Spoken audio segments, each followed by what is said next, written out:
Olá pessoal, bem-vindos a mais um podcast da Bacelar Treinamentos. Olá pessoal, tudo bem com vocês? Hoje o tema é uma pergunta que chegou para nós aqui e nós aproveitamos para colocar como um tema do podcast. O DMAIC Six Sigma é a melhor estratégia para desenvolver melhorias nas empresas, para ter uma excelência operacional melhor? O que vocês acham? O que você acha dessa pergunta, Luiz?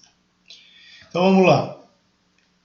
Eu tenho certeza que a aplicação do Six Sigma, a utilização do DMAIC para montar os projetos de melhoria dentro das empresas é ainda uma solução assim sensacional para as empresas resolverem seus problemas, para buscar excelência operacional e tudo mais. Mas o que às vezes eu observo por aí é a forma que algumas pessoas, algumas empresas estão enxergando tudo isso, né? Então, o que o Six Sigma é ponto-chave para o desenvolvimento de qualquer empresa e obrigatório, eu não tenho dúvida, né? Agora, a gente tem que pensar em alguns pontos que às vezes a turma não está considerando ou não está trabalhando como deveria.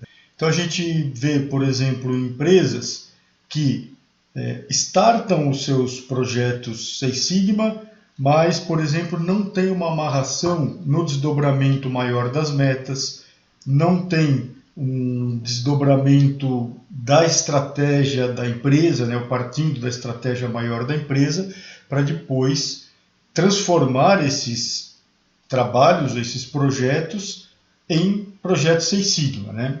Então, eu acho que tem alguns pontos que a gente deve considerar. Primeiro, o projeto Six Sigma, a gente não pode esquecer aquele ponto-chave de quando tudo isso aí surgiu, que é a ideia da visão sistêmica.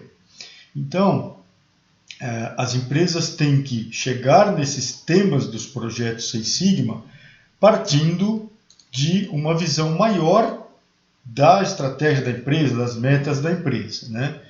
Para daí chegar nos temas dos projetos. É claro que projetos Six Sigma podem vir de baixo para cima, do pessoal que atua mais aí na operação, é óbvio que também vai poder.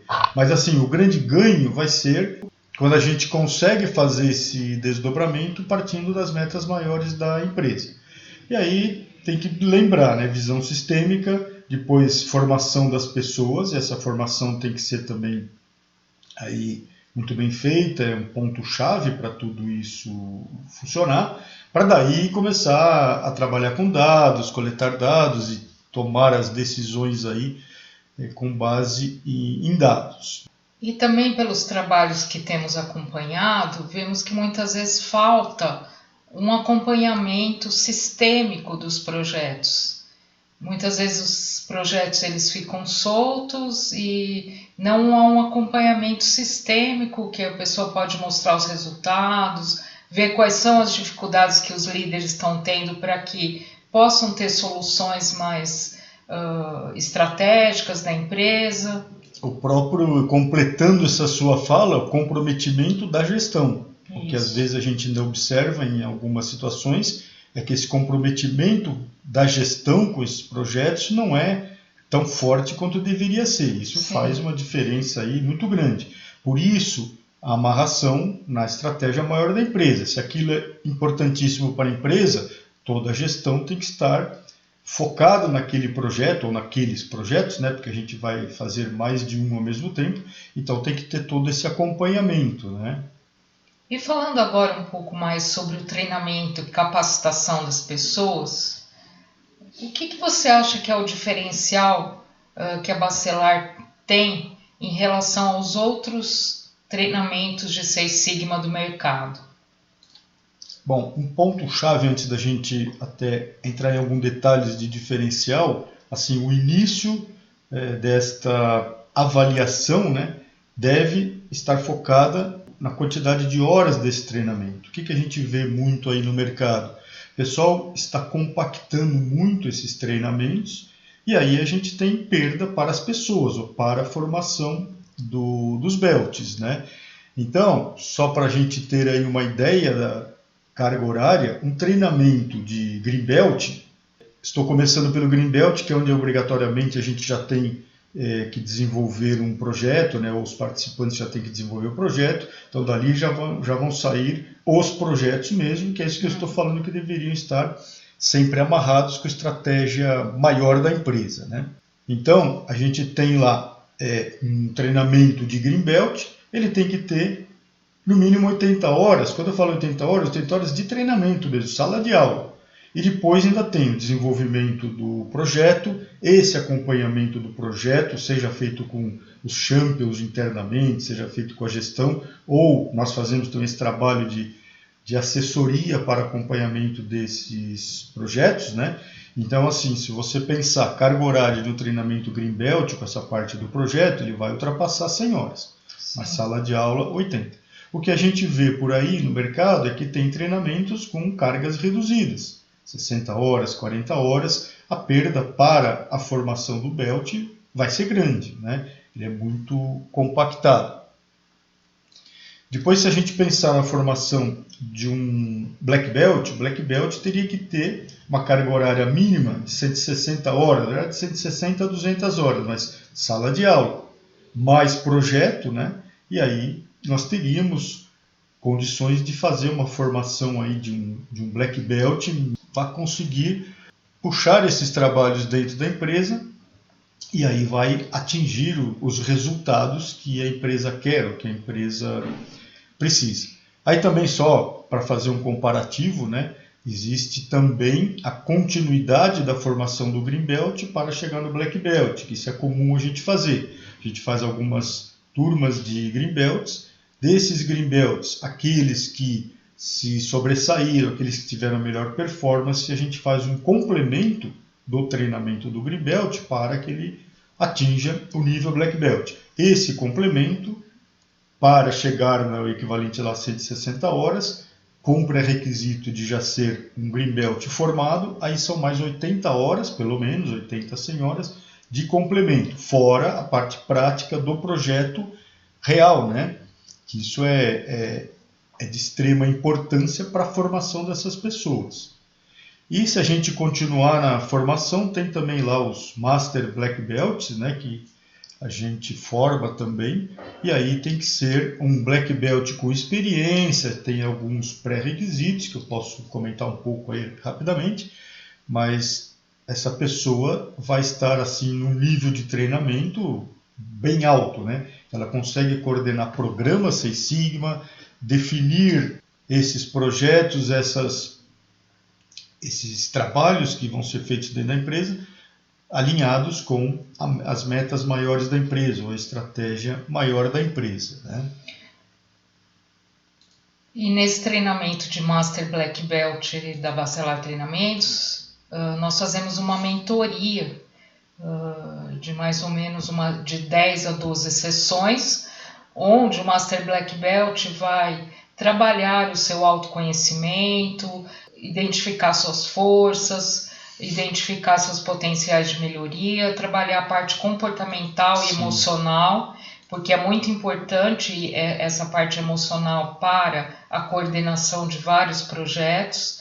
Então essas 12 sessões de mentoria, elas são fundamentais para desenvolver líderes, né, que estão fazendo e que estão coordenando muitos projetos Six Sigmas dentro das organizações. Então eu vejo que isso assim é um diferencial também no curso de Master Black Belt. Sim, se a gente for pensar aí nos diferenciais, por exemplo, no próprio treinamento nosso aqui de Green Belt, esse treinamento que em sala de aula são 80 horas, depois tem toda a parte aí de projetos, mas a gente tem como diferencial, a gente mostra toda a utilização e toda a teoria do AGF, que é a análise de geradores de falhas, que é podemos dizer que é quase que um complemento para os trabalhos do QFD, que normalmente também esses treinamentos de Green Belt não contemplam o QFD, que é o desdobramento da função qualidade. No nosso tem, né, a gente faz. Sim. Depois estende para o AGF, que é uma ferramenta que nós desenvolvemos, foi lá a minha tese de mestrado, e isso ajuda muito para a gente trabalhar com falhas tendo esta visão, né, do Six Sigma DMAIC, né, do Lean Six Sigma DMAIC, que o foco aqui é melhoria de processos. Aí a gente vai ter o QFD, o AGF, mapeamento de fluxo de valor. Eu vejo vários treinamentos aí que não entra na parte aí de VSM, do Value Stream Mapping.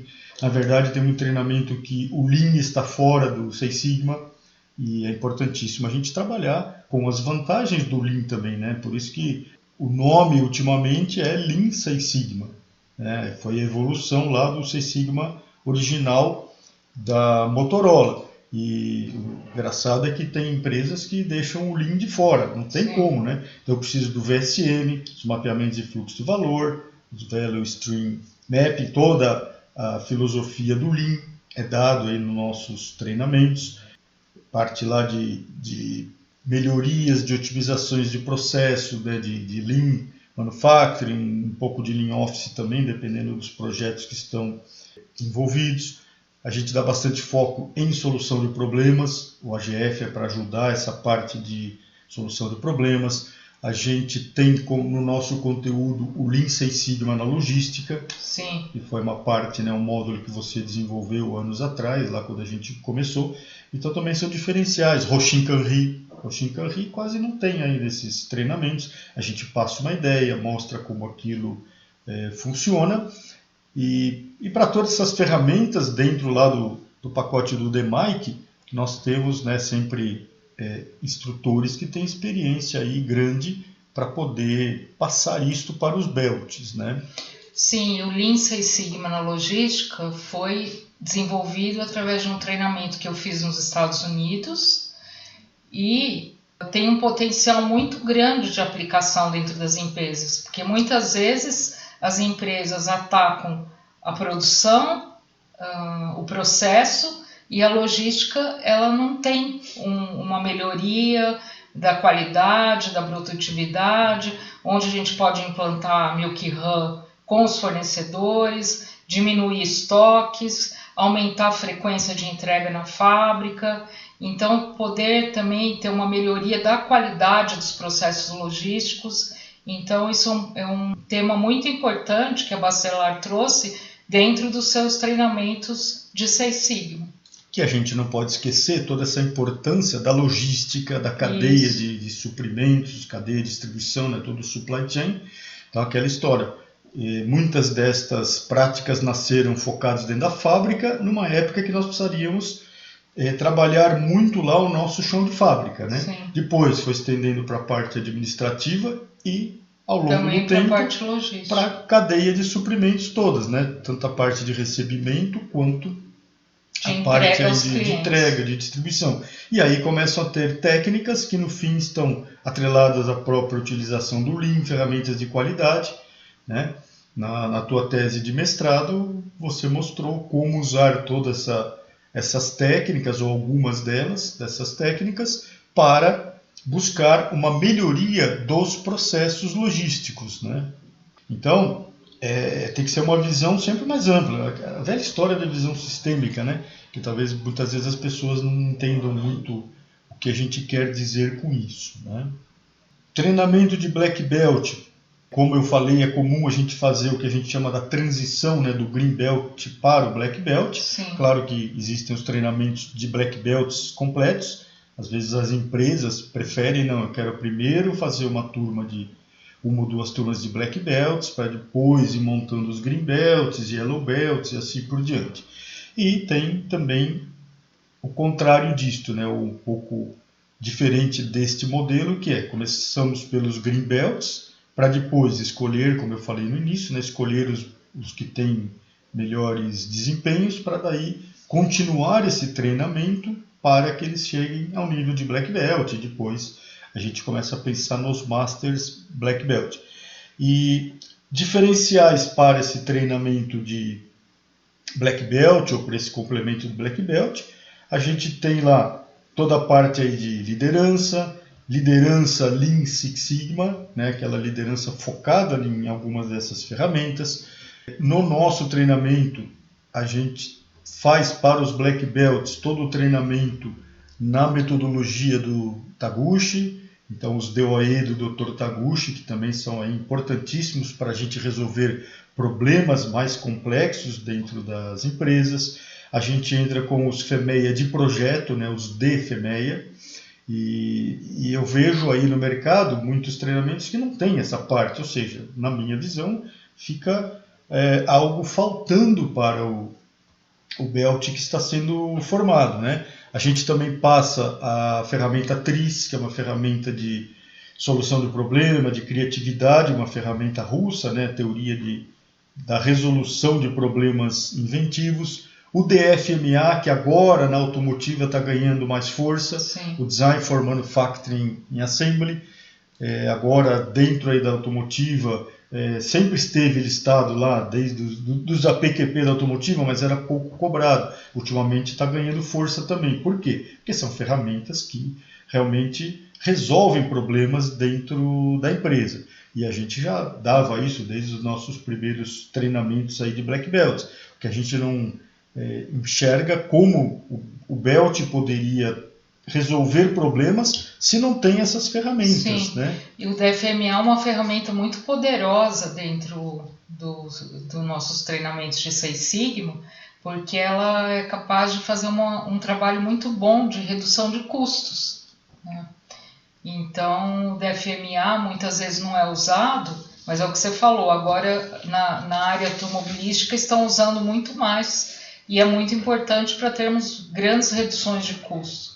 Sim, e também lá para a formação dos Master Black Belts, como é que a gente trabalha, o que a gente tem como diferencial? Primeiro, os pré-requisitos obrigatórios. Precisa ser um Black Belt já com experiência, então ter certificado Black Belt em Six Sigma, ter conduzido pelo menos 2 projetos Lean Six Sigma com resultados expressivos, resultados satisfatórios, conseguiu atingir meta e esses trabalhos precisam ser apresentados antes de começar o treinamento. E aí com base nisso, ou seja, pegando um Black Belt já bem treinado, lembra que a gente falou aí, carga horária daquele nível que a gente citou, né? Se você vai compactando tudo, a hora que chega aqui na formação do Master, ele está com uma série de deficiências em termos de treinamentos, né? E como eu vejo que essa deficiência impacta no sucesso dos projetos? Porque se o Green Belt, o Black Belt, eles precisam ter uma série de ferramentas e metodologias para escolher a melhor a ser aplicada, ou as melhores a serem aplicadas naquele projeto, quanto mais metodologia e ferramenta eles conhecerem, maior será a chance de sucesso dos projetos, né? Com certeza, isso aí não tem dúvida, né? E na parte da formação aí dos Master, a gente tem a parte que você falou, que faz toda lá aquela... mentoria de autoconhecimento, né? Para ver quais são os pontos de comportamentais que a pessoa precisa melhorar, quais são as fortalezas que ela tem, quais são os kaizens comportamentais que ela pode desenvolver, o que ela pode melhorar quanto à inteligência emocional para poder conduzir melhor os seus projetos dentro das organizações, e isso faz muita diferença para os... Com certeza. Então, essa parte a gente tem lá no nosso Master Black Belt obrigatória, a parte que a Roseli trabalha aí com os belts, e depois tem todo um complemento também da parte técnica. Então, Sim. aqui nós vamos falar em gerenciamento de projetos, engenharia e análise de valor, custos baseado lá em atividades, o ABC do Lean, o que está mais ligado ao Lean, e uma série aí de ferramentas, superfície de resposta. Também a gente entra com um complemento no método Taguchi, que é a parte lá de avaliação, principalmente desde o início dos projetos, que são as avaliações aí dinâmicas que tem o Taguchi, e toda a parte de solução do problema, modelos de solução do problema. A gente treina o Master Black Belt para que ele seja capaz de montar dentro da empresa toda uma estrutura de programas Six Sigma e que vão funcionar aí perfeitamente, né? E toda a parte de avaliação de pessoas, a gente traz também, então, aquela parte de alguns métodos, né, de avaliação de pessoas, de perfis comportamentais e tudo mais. A gente também mostra a estrutura do Design for Six Sigma, que é para que o Master Black Belt também já tenha essa visão, para ele saber quando ele deveria trabalhar com Design for Lean Six Sigma e quando o DMAIC, o Seis Sigma aí para a melhoria de processo é suficiente para ele chegar aonde ele quer, né? No nosso treinamento, o Master Black Belt vai ter que fazer a avaliação de algumas pessoas que trabalham com ele, sejam subordinados diretos ou nesses trabalhos, nesses projetos Seis Sigma. Ele vai levantar o perfil comportamental dessas pessoas, vai entender como elas funcionam, vai trazer ideias de como lidar melhor com essas pessoas, de como fazer o time dele render mais, né? Aquela história dos times de alta performance. E toda a parte aí de gerenciamento de conflitos entre pessoas. E também ele vai ter que ministrar pelo menos uma aula com conteúdo de Seis Sigma. Algum treinamento para Belt, e nós vamos estar avaliando toda a performance dele. Ou seja, a pessoa, na hora que completar todo esse ciclo de treinamentos, vai estar aí muito preparada para gerenciar qualquer programa Seis Sigma que ele possa ter que fazer e com resultados garantidos, né? Voltando à nossa pergunta inicial do podcast, você acha que o DMAIC é a melhor metodologia para termos excelência operacional e ganhos e melhorias de impacto dentro das empresas? Eu tenho certeza que sim. É claro, tem outras coisas que a gente pode fazer, mas assim, o Seis Sigma, e por isso que está há tanto tempo aí no mercado, né? É um diferencial assim, muito grande para a empresa. E o que eu sempre falo aí para os Belts, toda essa convivência, esse treinamento do Seis Sigma, essa aplicação do Seis Sigma, traz conhecimento para as pessoas. Então, o próprio Belt está se desenvolvendo ao longo do tempo, né? Porque ele tem cada vez mais conhecimento e, enfim, ele vai se desenvolvendo.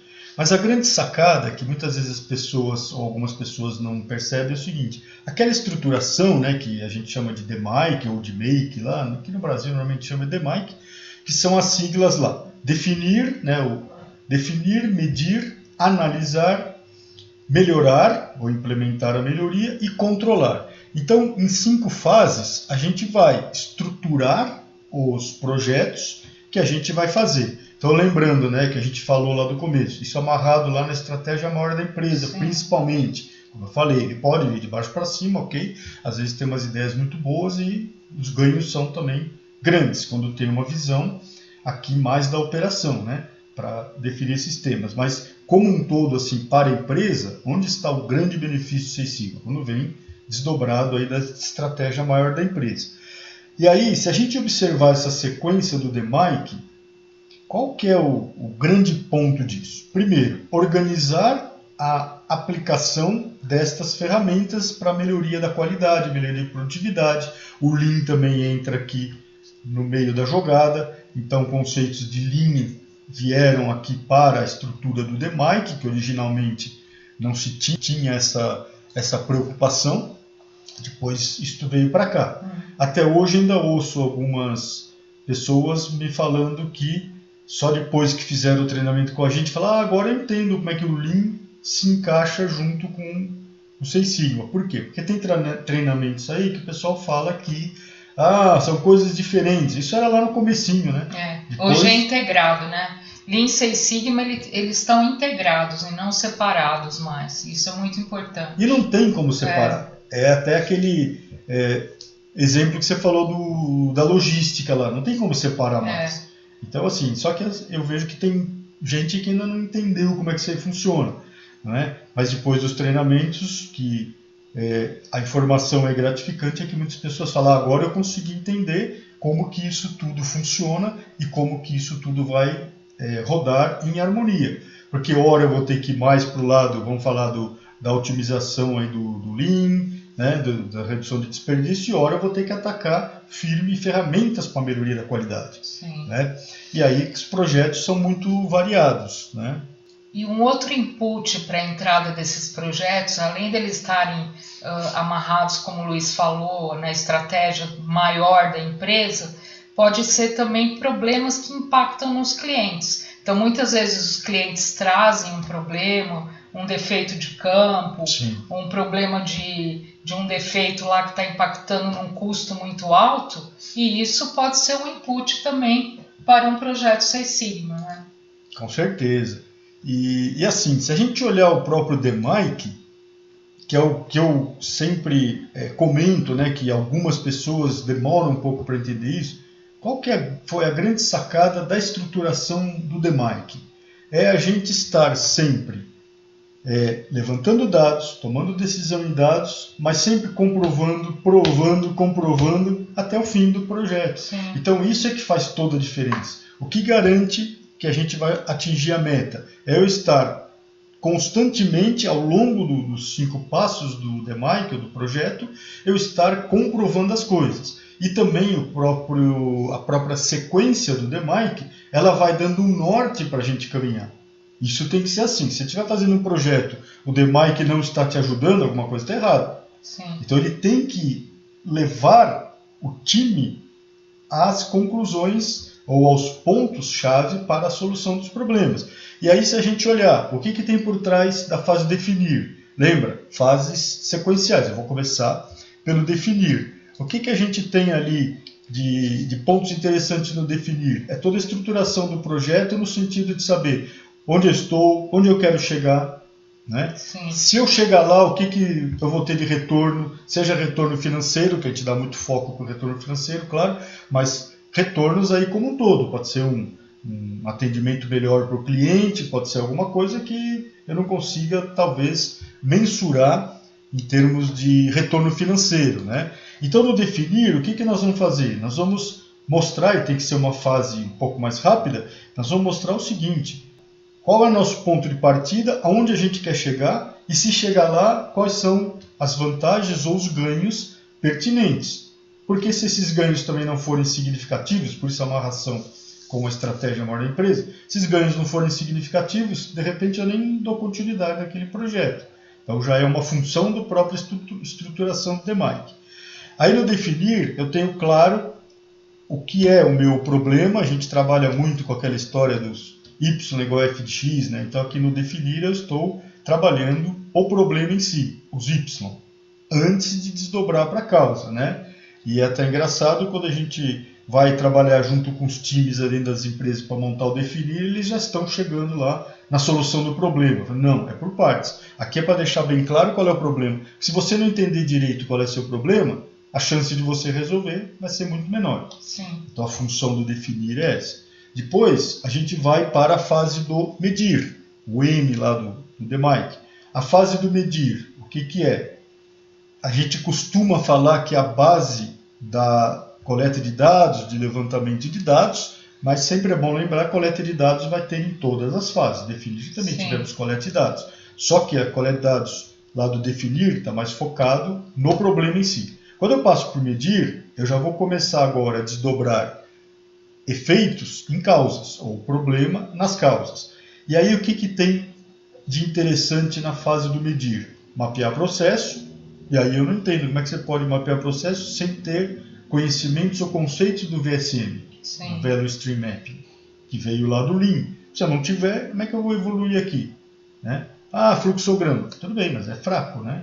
Depende do projeto, pode ser até que seja suficiente. A maioria dos projetos complexos não vai ser. Então aqui nós vamos mapear processo, nós vamos trabalhar lá com escala Sigma para entender o que está acontecendo, e aí nós vamos começar a desdobrar os efeitos ou o problema da fase anterior nas causas. E aqui já começa tudo que a gente vai comprovar, né, que para fazer esta conclusão do que são essas causas, sempre a gente vai comprovar, provar, comprovar e constantemente vai estar provando alguma coisa com levantamento de dados. Então, vou levantar dados para isso. No definir, na verdade, nós fizemos isso, mas focado no problema. Agora aqui eu venho para as causas. Só que eu tenho que ter certeza de quais são as causas e quanto essas causas impactam o meu problema que eu quero reverter. A hora que eu deixo isso tudo muito claro, começa a ficar tranquilo a sequência. Tranquilo que eu faço no sentido de metodologia, começa a ficar claro aonde eu preciso atuar. E na maioria dos trabalhos feitos de forma convencional, a gente vai estar lá, sei lá, trabalhando o conhecimento das pessoas, o que as pessoas acham, trabalhando aí por tentativa e erro, e agora não, agora eu estou focado em dados, em levantamento de dados, para entender exatamente o que está acontecendo. Depois, fase do analisar. O que a gente tem aí de bom nessa fase do analisar? Nós vamos pegar essas causas da fase anterior, da fase do medir, e vamos entrar mais a fundo. Sim. Então, no primeiro momento, eu levantei quais são as principais causas que afetam o problema que está lá no definir, que aí eu já começo a ter uma ideia de como reverter o meu resultado aqui, final, referente àquele problema. No analisar, nós vamos entrar a fundo aqui nesse entendimento dessas causas, né? E aí o que entram aqui? Normalmente vão entrar as ferramentas estatísticas mais elaboradas, mais sofisticadas. Ah, mas entra espinha de peixe, 5 porquê, que a maioria das pessoas, principalmente quando a gente fala fábrica, já estão acostumados com isso. Ok, tem ferramentas mais simples também, claro, mas são todas eficazes, né? Comprovadamente eficazes, mas aqui é onde a gente vai entrar com as ferramentas mais fortes, as ferramentas estatísticas mais sofisticadas, que se eu não fizer isso para problemas complexos, eu não vou conseguir resolver o meu problema. E também, mesma lógica, prova, comprova, continua provando, mede, coleta dados, mostra nos dados o que aquilo impacta lá naquele comecinho do definir do que era o seu problema, para a gente já poder ter até esta visão de qual é o potencial que aquele trabalho, mexendo naquilo que a gente já está vendo que deve ser melhorado, o que aquilo pode trazer de resultado melhor lá naquele Y, lá do início, lá no problema, né, no efeito. E aí, com esse raciocínio, a hora que chegar aqui na fase do analisar, nós já temos praticamente o problema bem definido, as causas e tudo com as suas comprovações. Então aqui, eu costumo falar assim, a gente praticamente resolveu o problema aqui. Agora o que falta? A gente fazer uma análise entre estas causas, estes problemas, para converter ou para transformar em ações de melhoria. Né? Que uma coisa é a causa e agora eu vou ter que ir para a ação de melhoria. É a fase do melhorar, a fase do I, né? Que é do improve lá do inglês. Então agora aqui melhorar. Então o que vai entrar aqui? Transformar tudo que eu vinha fazendo até aqui, transformar aquelas causas principais que a gente está vendo que tem que ser trabalhadas, tem que ser melhoradas, né? De que jeito? Com ações de melhoria. Então daqui no final da fase do melhorar vai ser um plano de ação.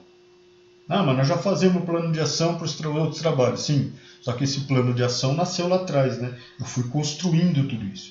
E dentro da fase do melhorar, a gente trabalha ferramentas de criatividade, análise de risco, análise custo-benefício. Aqui, aquele VSM que a gente fez a situação atual lá no medir, nós vamos fazer a situação futura aqui no melhorar. E aí a gente também vai prever testes, que a gente chama, né, testes em pequena escala. O que é isso? Eu vou fazer pequenos testes e ajustar aí a discussão, essas ações de melhoria, para chegar aonde a gente quer que chegue lá esses resultados. O que é o resultado? É aquele Y que a gente definiu lá no definir, agora nós queremos esse Y num nível melhor, né? Que é a melhoria.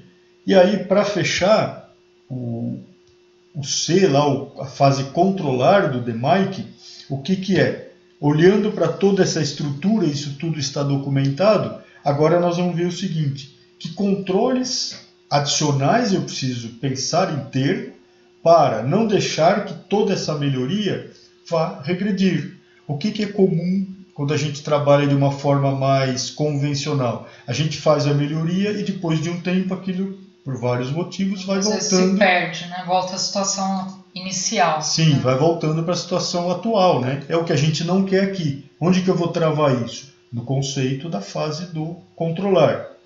E aí, como isso aqui é feito em formato de projeto, então ele tem começo, meio e fim. E a gente tem uma sequência de passos para seguir e algumas ferramentas. O Belt depois tem que conhecer uma série delas para usar aquelas que fazem sentido, né, em cada uma das fases. Mas olha que eu tenho aqui, terminei este projeto, tudo comprovado, já está inclusive travado para isto não regredir. Na verdade são alertas, né, que a gente vai pôr. Quando algo começar a querer regredir, times de solução de problema já vão lá e colocam tudo aquilo no lugar. Então, qual é a chance da gente ter esse resultado ao longo do tempo ou da gente atingir a meta inicial que a gente definiu lá no definir? A chance de atingir é muito grande, muito grande. Os únicos casos que a gente não vai conseguir chegar lá na meta inicial é quando essa meta está de alguma forma exagerada ou estamos esbarrando em limites do processo, e isso lá entre as fases do medir e do analisar já dá para o time ter esta noção. Sim. Então, eu não vou chegar no final do projeto para falar, não dá para atingir aquela meta. Não, na metade dele eu já começo a entender que naqueles casos que não vai ser possível atingir a meta porque ela foi exagerada e tal, e eu consigo entender o porquê. Eu consigo mostrar para quem traçou aquela meta porque ela não seria possível. Mas o interessante é que, na prática, a gente vê que, na grande maioria dos casos, mas grande maioria mesmo, a gente vai atingir as metas. Então esse é o grande ponto aí de se trabalhar com esta metodologia aí do Lean Six Sigma, de usar essa estruturação do DMAIC. Mas lembra, eu dependo da formação dos belts, e se essa formação não for muito boa, nós vamos ter deficiências lá na frente. Né? Por isso que esse treinamento dos belts ele é a chave para o sucesso dos projetos. Se nós tivermos treinamentos fracos, com pouca carga horária, onde eles não conseguem aprender as ferramentas, principalmente as ferramentas estatísticas, né, que são o diferencial muitas vezes, né, usar DOE, usar Taguchi, aí nós vamos ter problema. Então, a formação bem feita do Green Belt, do Black Belt, do Master Black Belt, é um ponto-chave para o sucesso desses projetos Six Sigma. Eu tenho visto aí no mercado muito treinamento de Green Belt que não tem nem o DOE fatorial. Sim. Isso é obrigatório no modelo original. O pessoal está tirando, aí vai até só teste de hipótese e não entra em DOE. Deixa para entrar em DOE fatorial no Black Belt. Já percebe? Está faltando alguma coisa aí para a formação deles. Por isso que a gente trabalha o Green Belt e o DOE fatorial está lá. E no Black Belt, obrigatoriamente, os conceitos do DOE do Taguchi. Né? Sim. E tem até alguns treinamentos de Green Belt, tem um que eu estou fazendo aí numa empresa agora, que foi pedido para colocar o Taguchi no Green Belt. A gente aumentou um pouco a carga horária lá do Green Belt para que os Green Belts já tenham o primeiro contato com o Taguchi. Então eles têm teste de hipótese, tem DOE fatorial e tem Taguchi também. Então imagina o potencial dessa turma, imagina o potencial desses Green Belts. Já não é a primeira vez que a gente faz coisas desse tipo. Sim. Cada vez eu estou mais convencido de que o Six Sigma é algo assim de extrema importância que as empresas têm que abraçar. Então se você quer excelência operacional, se você quer resolver seus problemas aí de custos da não qualidade, não tem como a gente ficar de fora desta estruturação do DMAIC, desta aplicação do Six Sigma. Então, assim, na minha visão, obrigatoriamente toda empresa tem que ter uma estrutura Six Sigma para, ao longo do tempo, entendendo como isso tudo funciona. É claro, junto com outras estratégias e outras ferramentas e metodologias que existem, até quando a gente fala em atingir a excelência operacional, mas com certeza a aplicação do Six Sigma é algo assim muito interessante que vai ajudar muito. E estamos ou falamos hoje em Six Sigma melhoria de processo, né? Que o Six Sigma nasceu melhoria de processo. O DMAIC é focado em melhoria de processo, o Lean Six Sigma, porque a gente uniu, né, práticas, excelentes práticas aí do Lean, do sistema da Toyota que vieram para cá para a aplicação do Six Sigma. Mas também não podemos esquecer que existe o Design for Six Sigma ou Design for Lean Six Sigma, que é a gente pegar todo esse conceito do Six Sigma, GE, né, que trouxe isso para nós, pegar todo esse conceito do Six Sigma de melhoria de processo e jogar mais lá no início do desenvolvimento de um produto. Então, quando o produto está nascendo, né? E aí se deu o nome de Design for Lean Six Sigma, ou seja, é fazer toda essa aplicação, mas no início do desenvolvimento do produto, né? Para situações aí de desenvolvimento de produtos, porque tudo isso aqui é aplicável em fábrica, em prestação de serviço, e área médica, né? Área médica, área financeira, né? Logística. A turma está usando bastante também. Áreas administrativas como um todo, né? Sim. Então, assim, cada vez eu estou mais convencido que realmente não podemos ficar de fora disso tudo. As empresas não podem ficar fora disto aqui. Então, agradecemos a participação de vocês. Quem ainda não segue o canal, a gente pede para seguir o canal, curtir os vídeos e passarem ideias, como vocês têm feito, de temas para falarmos aqui no podcast. Muito obrigada. Ok, pessoal. Tchau, tchau. Obrigado aí pela participação. E o nosso objetivo aqui é gerar esses conteúdos para vocês, para ajudar aí desenvolvimento profissional como um todo, desenvolvimento pessoal, carreira dentro das empresas, carreira de empreendedorismo. Tchau, tchau e até a próxima. Obrigado aí pela audiência.